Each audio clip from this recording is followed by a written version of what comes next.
மக்களவையில் எதிர்க்கட்சித் தலைவர் ராகுல் காந்தி பேசி வருகிறார். அதன் நேரலையை பார்க்கலாம். My friends are smiling, but they are also scared. They are scared. Sir, मैं आ रहा हूँ सर. बजट है सर, बजट पे ही बोल रहा हूँ sir. Sir, you see the problem is, sir, in the BJP only one man is allowed to dream to be Prime Minister. If the defense minister decides he wants to be Prime Minister, there is a big problem. There is fear. So this fear has been spread throughout the country, and the question I was asking myself was, why is this fear spreading so deeply? Why is it that my friends in the BJP are terrified, the ministers are terrified, the farmers of India are terrified, workers, youngsters?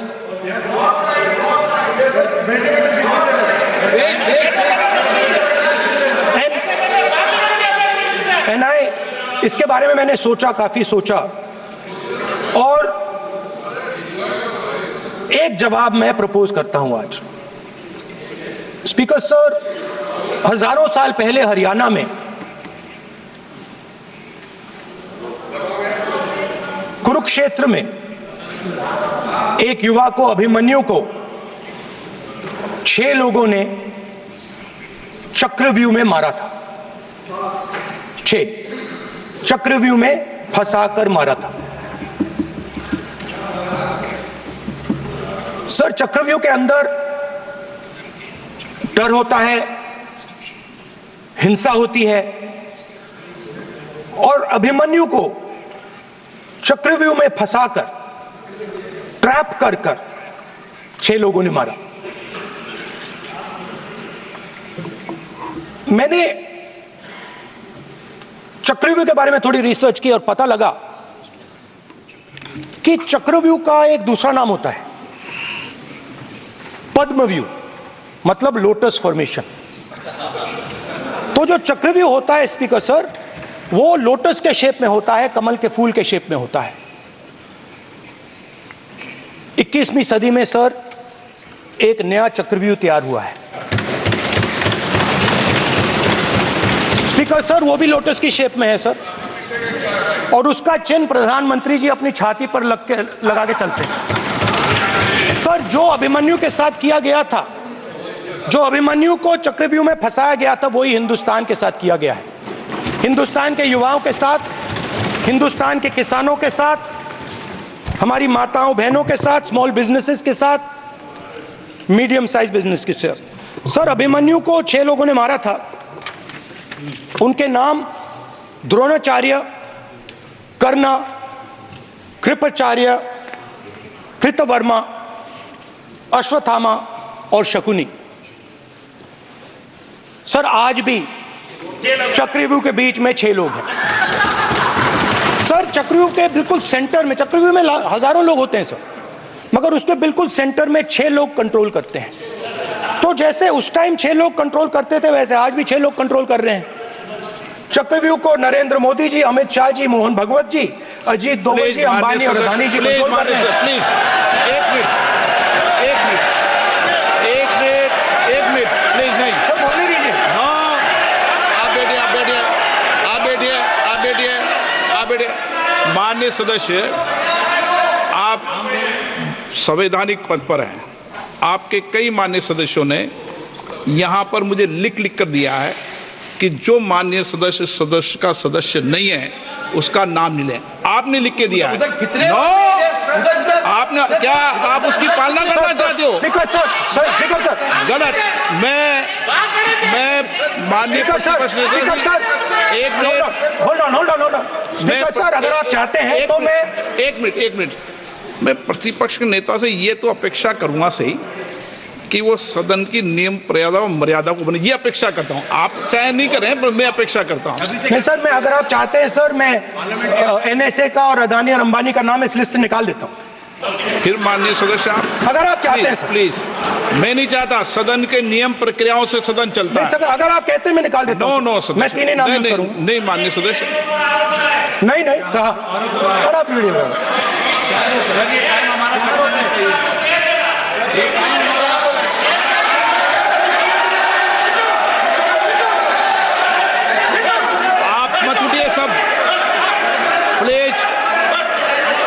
समझाइए उनको।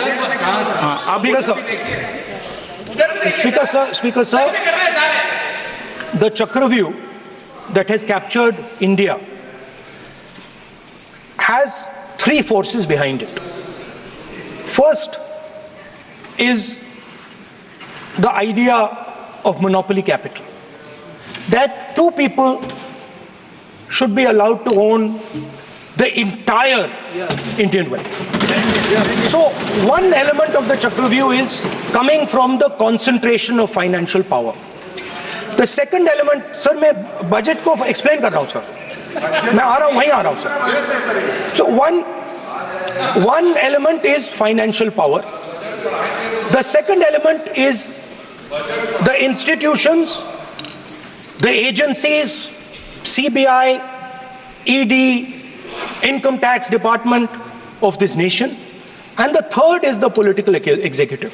Speaker sir, these three together are at the heart of the Chakravyuh, and they have devastated this country. Speaker sir, my expectation was that this budget would weaken the power of this Chakravyuh, that this budget would help the farmers of this country, would help the youth of this country, would help the laborers, the small businesses of this country. But what I have seen is that this budget, the sole aim of this budget, iski jo niyat hai, it is to strengthen this framework, the framework of big business, monopoly business, the framework of a political monopoly that destroys the democratic structure, and finally the framework of what one can call the deep state or the agencies. And the result of this has been the first पहला काम इस चक्रव्यूह ने क्या किया, जो हिंदुस्तान को रोजगार देते हैं, स्मॉल एंड मीडियम बिजनेसेस हैं, जो करोड़ों युवाओं को रोजगार देते थे, उन पर इस चक्रव्यूह ने आक्रमण किया. कैसे किया? नोटबंदी, जीएसटी और टैक्स टेररिज्म. आप लोग आतंकवाद की बात करते हो, पूरे देश में अगर कोई भी व्यक्ति छोटा बिजनेस चलाता है तो रात को उसको फोन कॉल आता है इनकम टैक्स डिपार्टमेंट से, जीएसटी से, और टैक्स टेररिज्म का वो शिकार बनता है. इस टैक्स टेररिज्म को रोकने के लिए बजट में आपने कुछ नहीं किया है. तो टैक्स टेररिज्म के कारण और ये जो आपकी नीतियां हैं, जो आपने कोविड के समय बड़े बिजनेसेस की मदद की और जो स्मॉल एंड मीडियम बिजनेसेस थे उनको खत्म किया, उसके कारण आज हिंदुस्तान के युवाओं को रोजगार नहीं मिल सकता है. बिल्कुल एक युवा को रोजगार नहीं मिल सकता है. अब फाइनेंस मिनिस्टर बैठी हैं, अब युवाओं के लिए आपने क्या किया?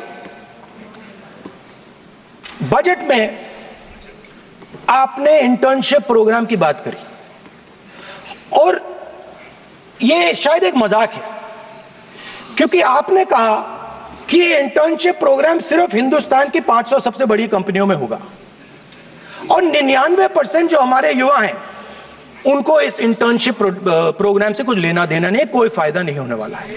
तो आपने पहले टांग तोड़ दी और उसके ऊपर आप बैंडेड लगाने की कोशिश कर रहे हैं.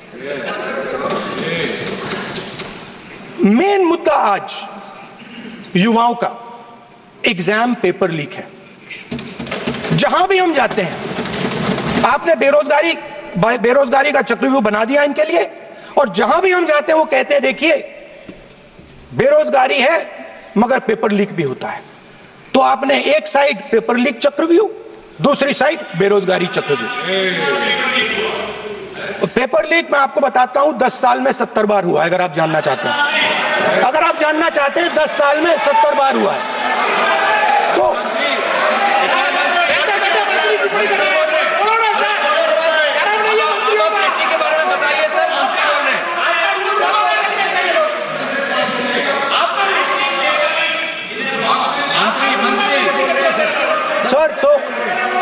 सर, तो पेपर लीक के बारे में फाइनेंस मिनिस्टर ने बजट में एक शब्द नहीं कहा है। युवाओं के लिए पेपर लीक सबसे जरूरी मुद्दा है, उन्होंने एक शब्द नहीं कहा है पेपर लीक के बारे में। एक बार उन्होंने पेपर लीक नहीं कहा, और उल्टा जो एजुकेशन बजट में पैसा देना चाहिए था वो आपने 20 साल में सबसे कम पैसा दिया है। 2.5% of budget is gone to education. Sir, दूसरी तरफ आपने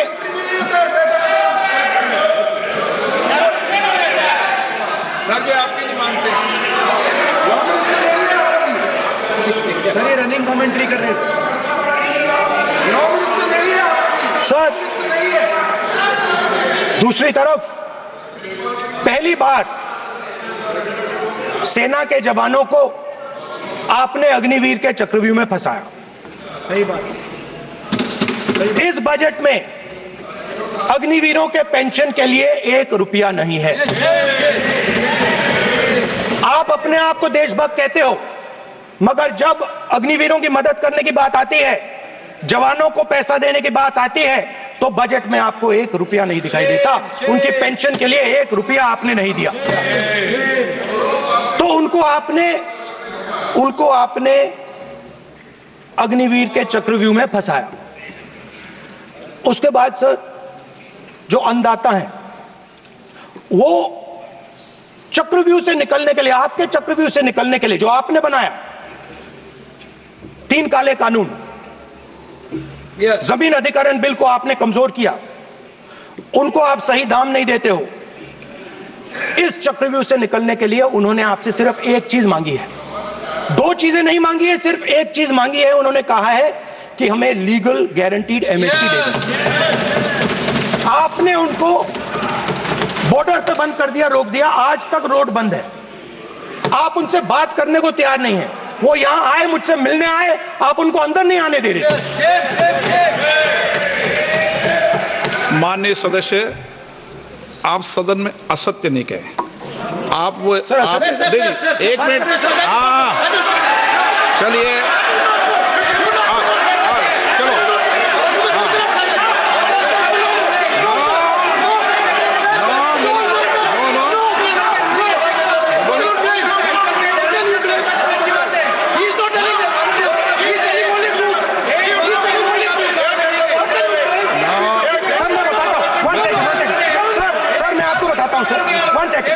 सर, मैं आपको फैक्ट बताता हूं सर, जो मुझे एक सेकंड, हाँ बता। मैं आपको फैक्ट बताता हूं, फिर आप मुझे करेक्ट कर दीजिए।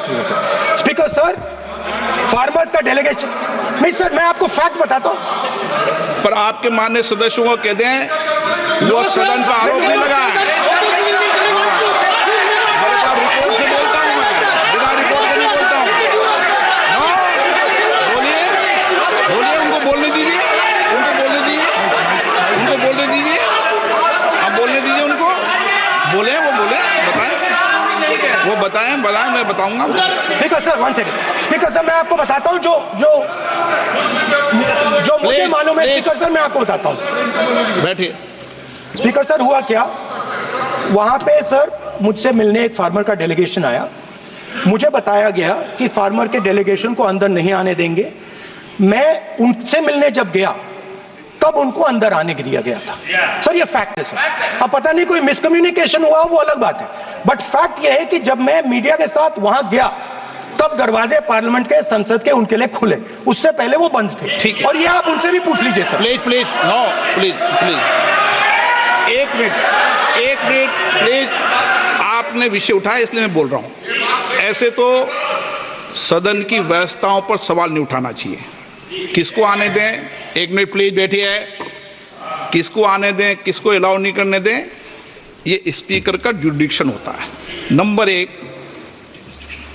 जब ये सूचना आई आप मिले, उनसे अंदर मिले, लेकिन उसमें एक सदन की मर्यादा का उल्लंघन हुआ कि कभी भी सदन में माननीय सदस्य के अलावा दूसरा कोई व्यक्ति बाइट नहीं दे सकता। और आपकी मौजूदगी में बाइट दी, ये क्लियर करना चाहता हूँ। सर, ये टेक्निकलिटी है सर, ये मुझे मालूम नहीं थी, कोई बात। बट सर,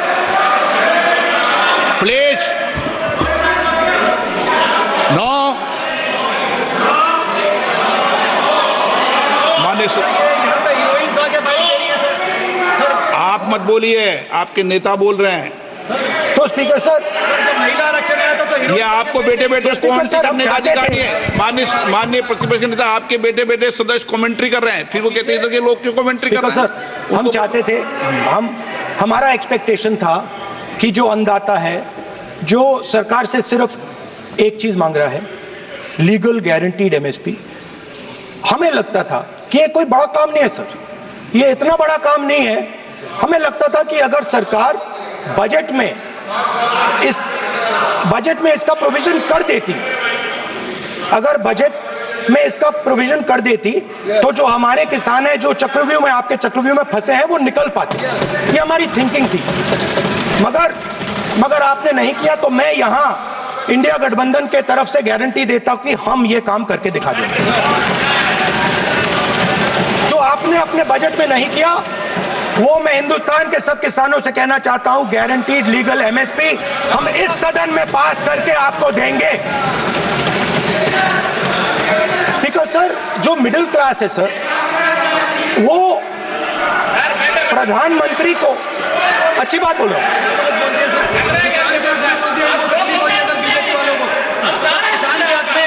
अगर नेताजी पक्ष बोल रहे हैं तो आप बेटे बेटे टिप्पणी आप मत करो, आप करोगे तो वो भी करेंगे। आप मत करो, मैं सब साइलेंट करो प्लीज। फिर टिप्पणी कर रहे हो आप, प्लीज। माननीय सर मिडिल क्लास जो है, वो शायद इस बजट से पहले प्रधानमंत्री को सपोर्ट करता था। जब प्रधानमंत्री ने कोविड के समय उनसे थाली बजवाई थी, तो उन्होंने दबाकर थाली बजाई, धड़ धड़ धड़ धड़ धड़, थाली बजा बजाई। हमें अजीब लगा, मगर प्रधानमंत्री ने मिडिल क्लास को ऑर्डर दिया तो मिडिल क्लास ने थाली बजाई। उसके बाद प्रधानमंत्री ने उसी मिडिल क्लास से कहा, मोबाइल फोन की लाइट जलाओ, और मोबाइल फोन की लाइट जली। मिडिल क्लास ने, पूरे हिंदुस्तान में मिडिल क्लास ने मोबाइल फोन की लाइट जला दी। अब इस बजट में आपने उसी मिडिल क्लास के एक छुरा पीठ में मारा, दूसरा छुरा छाती में, एक इधर मारा और एक इधर मारा। इंडेक्सेशन जो आपने कैंसिल की, वो पीठ में छुरा था, और जो कैपिटल गेन्स टैक्स आपने बढ़ाया, वो छाती में छुरा था। आपने long term capital gains tax को 10% से 12.5% किया, यहां छाती मारी, यहां छुरी मारी, और शॉर्ट टर्म को 15 से 20% छुरी मारी। दुख की बात है, मगर इसमें एक इंडिया गठबंधन के लिए एक हिडन बेनिफिट है। मिडिल क्लास अब आपको छोड़ने जा रही है और इस साइड आ रही है। तो मेरा कहना है, जहां भी आपको मौका मिलता है, आप चक्रव्यूह बना देते हो। एक चांस मिलता है, आप चक्रव्यूह बना देते हो। हम चक्रव्यूह तोड़ने का काम करते हैं। हमारे बजट में किसान का कर्जा माफ हुआ, चक्रव्यूह तोड़ा। मनरेगा हुआ, चक्रव्यूह तोड़ा। तो हम चक्रव्यूह तोड़ने का काम करते हैं, आप चक्रव्यूह बनाने का काम करते हो। आप चाहते हो कि हिंदुस्तान छोटे छोटे छोटे छोटे छोटे खांचों में रहे, और हिंदुस्तान के गरीब लोग सपना ना देख पाए। सिर्फ अदानी और अंबानी। अरे क्या सर? सर मैं सर कैसे बोलूं सर? माननीय सदस्य, एक मिनट सर माननीय सदस्यगण, आपके उपनेता मुझे लिखित में पत्र देके गए हैं कि कोई भी माननीय सदस्य जो इस सदन का सदस्य नहीं, उसके बारे में टिप्पणी ना करें। लिखित में देखे गए, इसलिए आपको। स्पीकर सर आप बैठ जाइए। स्पीकर सर, तो अगर सर मैं आपसे सवाल पूछना चाहता हूं। मेरे से सवाल मत नहीं पूछ सकते आप। Sorry sir. सर तो सर मैं फिर मैं सर 3 और 4 कह देता हूं उनको। 3 और 4 ठीक है सर? अब नाम नहीं ले सकता तो कुछ तो कहना पड़ेगा सर। 3 और 4 कह देता हूं, कोई और नंबर आपके देना। माननीय सदस्य को बता दें क्यों लिख के चिट्ठी गए मुझे। सर, हरियाणा के पूर्व मुख्यमंत्री पर जब इस प्रकार के आक्रमण करते हैं, हरियाणा के पूर्व मुख्यमंत्री के संदर्भ पर हमको अपनी चिट्ठी भेजी। एक पूर्व मुख्यमंत्री को आप 2 उद्योगपति से जोड़ना चाहते हैं, एक किसान नेता जो हरियाणा के, आज उन पर जब आपको अलाउ किया है क्या? छोड़ना चाहते हैं। ये है सदन की मर्यादा। आप ये है सदन की नो, हरियाणा के आप ये चिट्ठी मुझे लिख के गए हैं उसकी मर्यादा का, ये आपको बोलने नहीं दे रहे, ये आपको बोलने दे रहे। आपसे मेरी ये अपेक्षा है, आपसे आप सदन, एक मिनट प्लीज, आप सदन के नेता, सदन के आप प्रतिपक्ष के नेता हैं, ये सदन की अपेक्षा रहती है कि हम सदन का डेकोरम, डिसिप्लिन और उसको बढ़ा के रखें। स्पीकर सर, इसलिए आप जो विषय रखें वो नियम प्रक्रिया में रखें। स्पीकर सर मगर मैं ये कैसे कहूं, इन लोगों के इनका इंडिकेशन कैसे दूं मैं सर? आप मुझे बता दीजिए सर, कोई दूसरा तरीका हो सर, नाम नहीं लेने हो तो कोई और तरीका दे दीजिए सर। अच्छा, एक मिनट, आप ज्ञान मत बांटो उनको, वो ज्ञानी है। सर A1 A2 चलेगा सर, A1 A2। माननीय प्रतिपक्ष के नेता, मैं आपसे फिर अपेक्षा कर रहा हूं कि आप कम से कम नियम प्रक्रियाओं की पालना करेंगे। सदन में आप अब प्रतिपक्ष के नेता हैं, ये अपेक्षा। Sir Whenever PM is speaking, Home Minister speaking, you are not telling this. You are only advising LOP, sir. How can it be? How can it be, sir? How can it be? आप उल्टे होना चाहिए, sir. आप उल्टे होना चाहिए. आप उल्टे होना चाहिए, sir. उसकी मर्यादा में रहकर बात तोड़ो, उसके आगे पीछे वाला। स्पीकर सर, मैं तो सबसे ये अपेक्षा, आप बैठ जाइए। आप किसने कहा? प्लीज बैठिए। पॉइंट ऑफ ऑर्डर जानते हो? पॉइंट ऑफ ऑर्डर क्या होता है? प्लीज बैठो। तुम्हारे नेता बोल रहे हैं point of order, please. Speaker sir, एक मिनट प्लीज, बैठिए। एक स्पीकर सर, सर ये जो लोग, ये जो दो लोग हैं सर, ये हिंदुस्तान के इंफ्रास्ट्रक्चर को, बिजनेस को कंट्रोल करते हैं सर। इनके पास एयरपोर्ट है, टेलीकॉम का सिस्टम है, अब पोर्ट्स हैं, अब रेलवेज में जा रहे हैं। सर हमें इतना बड़ा कॉन्ट्रैक्ट है, वो भी बोल दो सर। इनके पास, राजस्थान वाला भी बोलो। सर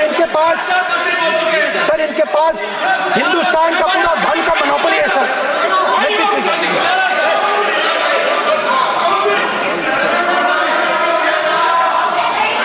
सर इनके पास हिंदुस्तान के धन की मोनोपोली है। तो सर मैं समझ नहीं पा रहा हूं इनके बारे में मैं इंडिकेट कैसे करूं? इनके बारे में बोलना तो पड़ेगा sir.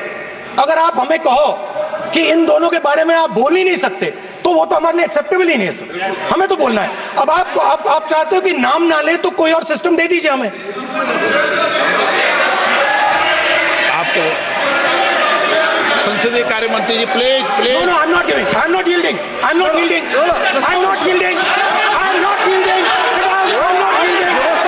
I'm not yielding. Sit down. I'm not yielding. आपने प्रधानमंत्री को I'm not yielding. राज्यसभा में बोले दिया, लोकसभा में बोले दिया। I'm not yielding. Sit down. आप I'm not yielding. बातें करते हैं, पार्लियामेंट्री प्रोसीडिंग्स का रूल नहीं मानते हैं आप, स्पीकर को चैलेंज करते हैं आप, आपको नियम मालूम नहीं है। इस सदन का सदस्य होने के नाते नियम जानना जरूरी है। नेता प्रतिपक्ष को सदन का नियम के बारे में पता नहीं है, ये बहुत दुख की बात है। हम लोग जो भी इस सदन का सदस्य है नियम से चलता है। लोकसभा स्पीकर को चैलेंज करके आज सदन के नेता प्रतिपक्ष ने इस गरिमा को गिराया है। ऐसे नहीं चलता है। देश नियम से चलता है, सदन नियम से चलता है, संविधान से चलता है। ऐसे नहीं होता है।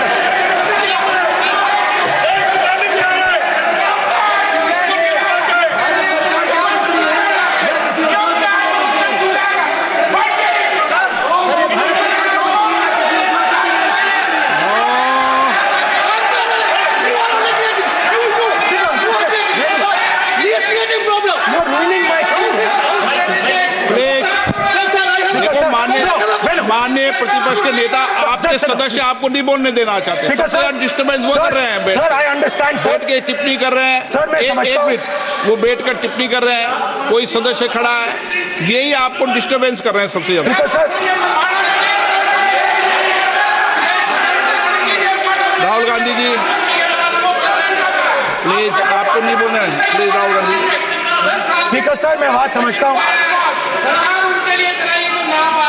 प्लीज एक मिनट प्लीज। स्पीकर सर, मैं समझता हूँ मंत्री जी को अदानी जी और A1 एंड A2 की रक्षा करनी है, मैं समझता हूँ। No problem. वो सर ऊपर से ऑर्डर आया है सर, ऊपर से ऑर्डर आया है सर, मैं समझता हूँ। मैं इस पर कोई टिप्पणी नहीं करूंगा। Sir he is permitted. Sir, he is permitted to defend them, sir. It is a democracy, sir. He can defend them. We allow him to defend them, sir. ऐसा होता है क्या? A1 and A2, sir. आपके Happily, सदस्य sir. मान्य आपके सदस्य आज बैठे बैठे बहुत टिप्पणी कर रहे हैं और उठ रहे हैं। सबसे ज्यादा आप उठ रहे हैं, सबसे ज्यादा टिप्पणी आप कर रहे हैं। कोई नियोजित तरीके से आए हैं क्या आप?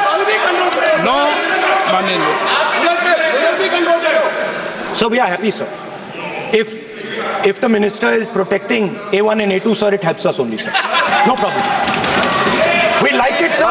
Please do it again, sir. Please do it again. Sir, I give you the space. मैं तो एक व्यवस्था का बात करना था, फिर शुरू हो गया। मैंने संसदीय कार्य मंत्री जी, व्यवस्था तहत मैं सिर्फ जो परिस्थिति बने उसमें कहने के लिए मैं खड़ा हुआ। उन्होंने बोला मैं यील्ड नहीं किया। ये नियम होता है। अगर समय हम मांगते हैं तो यील्ड करना, एक मिनट, वो यील्ड करना एक परंपरा है। No, there's no परंपरा। You don't yield. The Prime Minister does not yield. मैंने व्यवस्था तहत सर, उन्होंने तो व्यवस्था का प्रश्न उठाया। सर, एक राहुल जी, एक मिनट। स्पीकर सर, एक मिनट। मैं स्पीकर का परमिशन से खड़ा हुआ। बिल्कुल सही बोला आपने कहा मैं ये मैंने नहीं कर रहा नहीं किया। मैंने जबरदस्ती नहीं बोला। आप बोल रहे हो। मैं स्पीकर साहब से परमिशन लिया। आप बोल रहे हो। स्पीकर साहब ने मेरा नाम लिया। बोल रहे हो। आपने ये नहीं किया, तभी मुझे लगा कि मुझे कहना चाहिए कि आप प्रधानमंत्री जी को पूरा भाषण तक आपने डिस्टर्ब किया, बोलने नहीं दिया।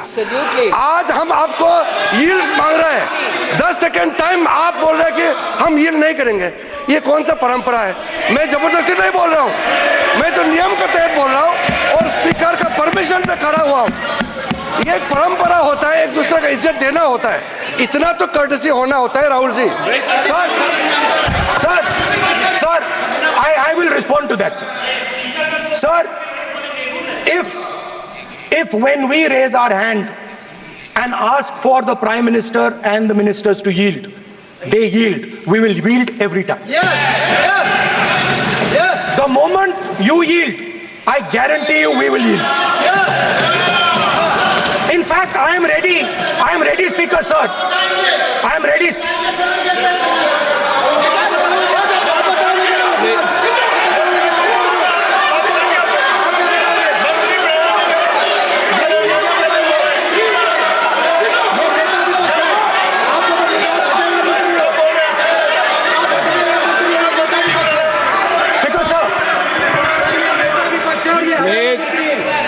देखिए, आप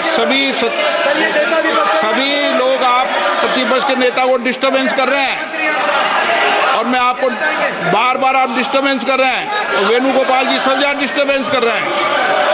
आप नोट कर लीजिए, ये योजना से देश में மக்களவையில் எதிர்க்கட்சித் தலைவர் ராகுல் காந்தி காரசாரமாக பேசி வருகிறார். தொடர்ந்து பார்க்கலாம்.